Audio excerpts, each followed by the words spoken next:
이루장 상 7번째. 어진 자에게 대적할 수 없다. 약육강식의 힘이 지배하는 현실은 예나 지금이나 마찬가지입니다. 그렇다고 거부하기 힘든 강자의 힘만을 인정하고 따르는 것이 능사는 아닐 것입니다. 맹자는 힘이 아니라 덕에 기반을 둔 질서 있는 사회를 꿈꿉니다. 부족한 덕을 채워나가려는 노력이 진정한 강자로 거듭날 수 있는 길이라는 것입니다. 가능할까요? 우선 맹자의 주장을 들어보기로 하겠습니다. 천하의 질서가 잡혀 있을 때면 작은 덕을 지닌 사람이 큰 덕을 지닌 사람에게 불임을 받고, 재주와 덕을 겸비한 작은 인물이 큰 인물에게 불임을 받는다. 반면에 천하가 무질서하다면 제후들 내부의 작은 자가 큰 자에게 불임을 당하고 약자가 강자에게 불임을 당한다. 이 두 가지는 하늘의 자연스러운 이치요 형세이니, 하늘에 따르는 자는 보존되고 하늘을 어기는 자는 망한다. 맹자는 천하의 질서가 유지될 때와 무질서할 때의 두 경우로 나누고 그 기준을 덕과 힘으로 대비시켜 봅니다. 덕을 숭상할 때의 유계 질서는 큰 덕과 더불어 재능을 겸비한 현자가 이치적으로 윗자리에 있게 된다는 것이지요. 반면에 천하의 도가 없이 무질서할 때는 힘의 강약이 질서의 척도가 되는 형국으로 바뀐다는 것입니다. 그리고 두 경우 모두가 자연스러운 이치자 피할 수 없는 형세로 봅니다.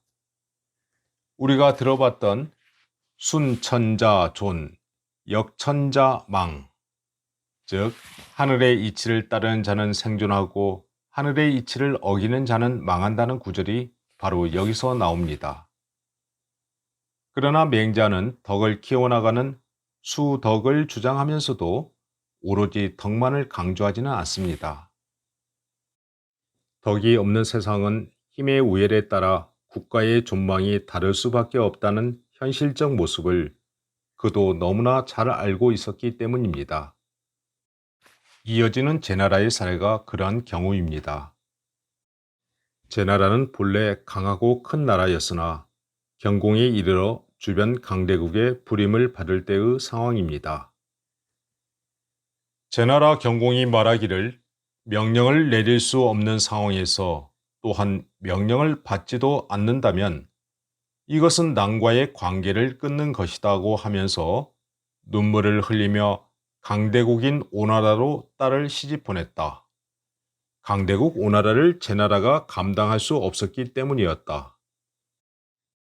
지금 그보다 작은 나라가 스스로 덕을 닦지 않고 큰 나라에 편하게 즐기고 오만한 것을 본받으면서도 큰 나라의 명을 받는 것을 부끄러워하는 것은 제자로서 스승에게 명을 받는 것을 부끄러워하는 것과 같을 것이다. 불임을 당하지 않으려고 해도 가능한 일이겠는가? 스스로 강하지 못하여 강대국을 섬길 수밖에 없는 어쩔 수 없는 현실입니다. 그러나 한편으로는 천하의 질서를 만들어가던 이도 있었습니다. 맹자는 문왕이 바로 그러한 경우이고 그 이의 어진 마음의 덕이 바로 그 원동력이라 보았습니다. 만일에 강대국 섬기는 것을 부끄러워한다면 문왕을 스승받아 본받는 것보다 좋을 것이 없다. 문왕을 본받아 그 덕을 닦아 나간다면 큰 나라는 5년, 작은 나라는 7년이면 반드시 천하가 나의 불임을 받는 정치를 펼쳐나갈 수 있을 것이다. 문왕의 일에 대해 시경에서는 다음과 같이 말하였다.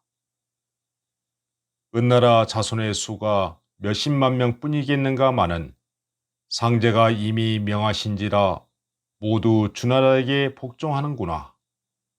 주나라에 복종하니 천명은 일정한 것이 아니다. 덕이 있는 자에게 돌아가기 때문이다. 자손뿐 아니라 은나라의 뛰어난 벼슬아치들도 새로운 주나라 서울에서 천자의 제사인 관제를 돕는구나. 이에 대해 공자는 어진 자가 있으면 무리가 많다고 당해낼 수 없으니 나라의 임금이 인을 좋아하면 천하에 대적할 자가 없다고 풀이하셨다.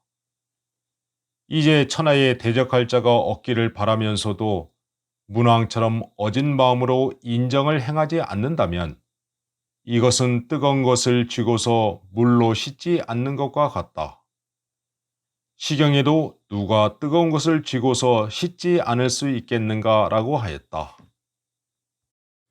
맹자는 어진 자에 대적할 사람이 없다는 공자가 말한 인자, 무적을 제시하면서 자신의 주장에 확신을 더해 갑니다.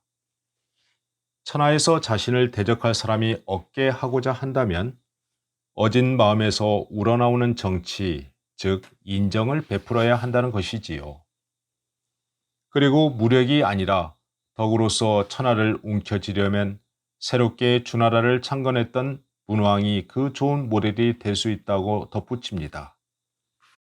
상나라 자손과 관료들의 숫자가 아무리 많았더라도 결국 문왕에게 모여들었던 것처럼 말입니다.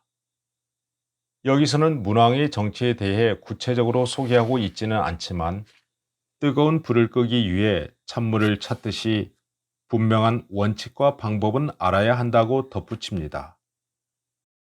맹자는 현실적 힘보다는 분명히 덕성의 함양에 방점을 두고 있습니다.